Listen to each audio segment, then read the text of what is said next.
بسم اللہ الرحمن الرحیم.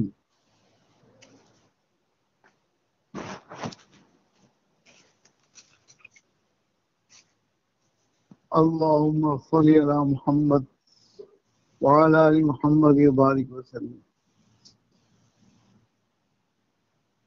اعوذ باللہ من الشیطان الرجیم. بسم اللہ الرحمن الرحیم. والفجر ولیال عشر والشفع والوتر واللیل اذا یسر. صدق اللہ العظیم. والفجر، قسم ہے فجر کی. ولیال عشر، اور 10 راتوں کی.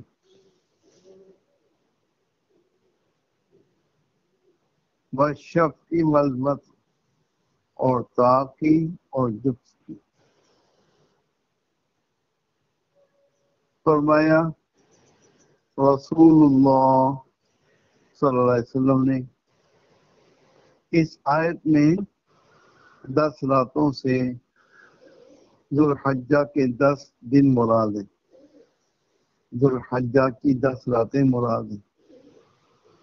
اور طاق سے عرفہ کا دن یعنی 9 ذوالحجہ کا دن مراد ہے. اور جفت سے قربانی کا دن یعنی 10 ذوالحجہ سے لے کر 12 ذوالحجہ تک کے دن مراد ہے. فرمایا رسول اللہ صلی اللہ علیہ وسلم نے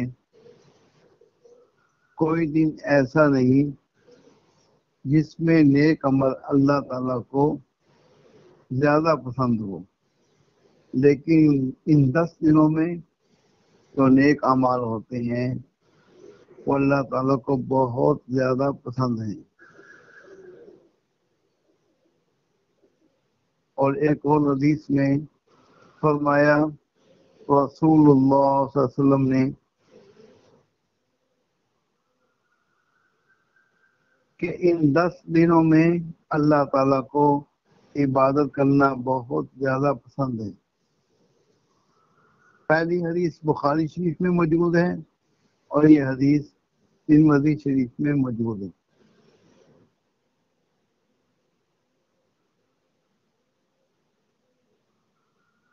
فرمایا رسول اللہ صلی اللہ علیہ وسلم نے کہ میں اللہ تعالیٰ سے امید رکھتا ہوں کہ جو شخص عرفہ کے دن یعنی ذوالحجہ کی 9 تاریخ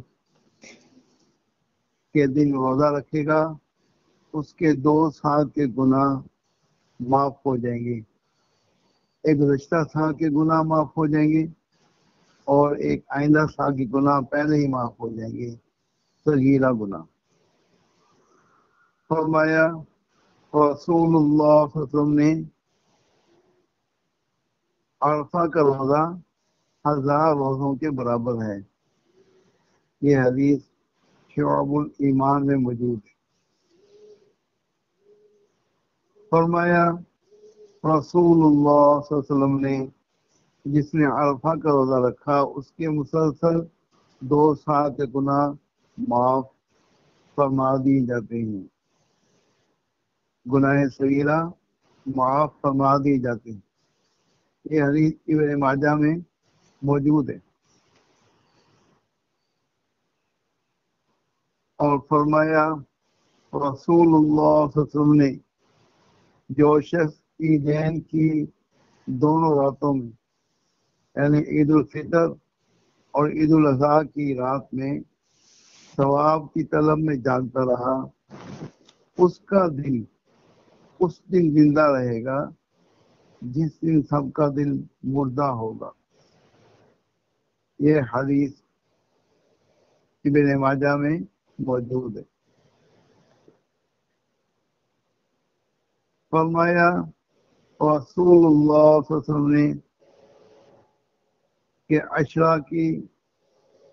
ذوالحجہ کی 10 کی راتوں میں عبادت کرنا اللہ کو بہت پسند ہے، اور 10 کے دنوں میں ذوالحجہ کے 10 دنوں میں عبادت کرنا بھی اللہ کو بہت پسند ہے، لہذا تم ان دنوں میں لا الہ الا اللہ اور اللہ اکبر کثرت سے پڑھا کرو، کیونکہ یہ دن اللہ اکبر اور لا الہ الا اللہ کہنے کی ہیں۔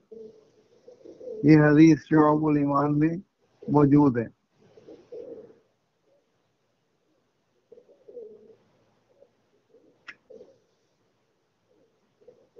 اور ایک حدیث بخاری شریف میں موجود ہے، فرمایا رسول اللہ صلی اللہ علیہ وسلم نے ان دنوں میں نیک اعمال کرنا اللہ کو بہت زیادہ محبوب ہے۔ صحابہ کرام نے عرض کیا یا رسول اللہ صلی اللہ علیہ وسلم، کیا جہاد کرنے سے بھی زیادہ فضیلت ہے ان دنوں میں عبادت کرنے کی؟ میں ہاں، جہاد کرنے سے بھی زیادہ ان دنوں میں عبادت کرنے کی فضیلت ہے۔ ہاں، جو شخص جہاد کرنے جائے اور شہید ہو جائے اور سارا مال اس کا ختم ہو جائے جہاد میں، اس کا درجہ ان عبادت کرنے والوں سے زیادہ افضل ہے۔ تو یہ احادیث ہیں اور سورہ فجر کی آیات ہیں، ان کا خلاصہ یہی ہے کہ ذوالحجہ کے 10 دنوں میں، 10 دنوں سے مراد کیا ہے؟ یکم ذوالحجہ سے لے کر 9 ذوالحجہ کی شام تک،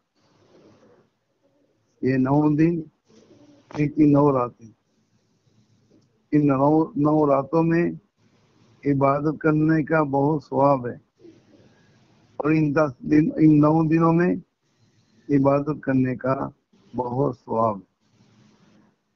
جو حاجی حج کرنے جاتے ہیں ان کے لیے بہتر ہے کہ 9 ذوالحجہ کو روزانہ رکھیں، تاکہ عبادت کرنے میں چستی رہے۔ اور جو حج نہیں کر رہے، باقی دنیا کے جو مسلمان ہیں، ان کے لیے 9 ذوالحجہ کو روزہ رکھنا بہت زیادہ باعث فضیلت ہے، کہ جس نے 9 ذوالحجہ تک روزے رکھے، ایک حدیث کے مطابق روزانہ ایک روزے کا ثواب سال کے برابر ہے۔ تو جس نے 9 روزے رکھے، گویا اس نے 9 سال کے روزے رکھے۔ اس لیے ان دنوں کی قدر کرنی چاہیے، ان دنوں کو ضائع نہ کرنا چاہیے۔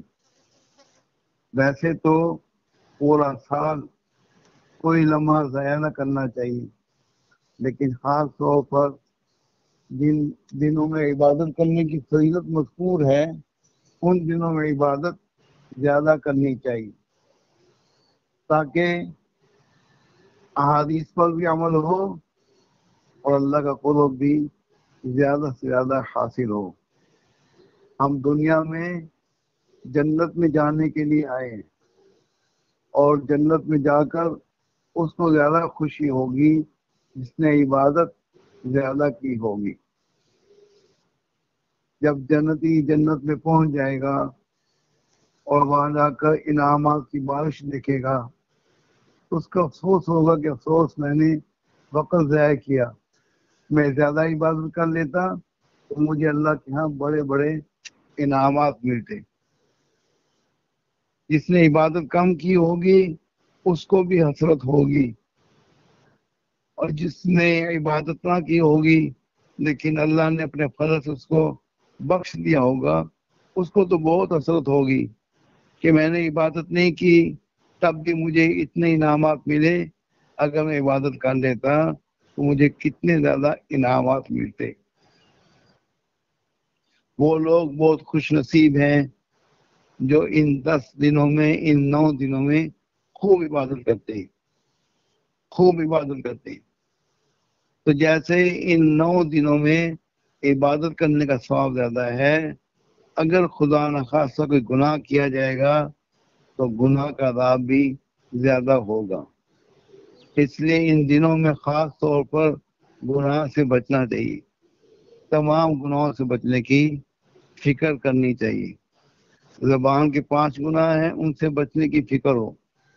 دل کے 8 گناہ ہیں، دل کو ان 8 گناہوں سے پاک کرنے کی فکر ہو۔ اور ٹی وی اور بد نظری ہرگز نہ کی جائے، ٹی وی ہرگز نہ دیکھا جائے، بد نظری ہرگز نہ کی جائے۔ اللہ تعالی ہم سب کو عمل کرنے کی توفیق عطا فرمائے۔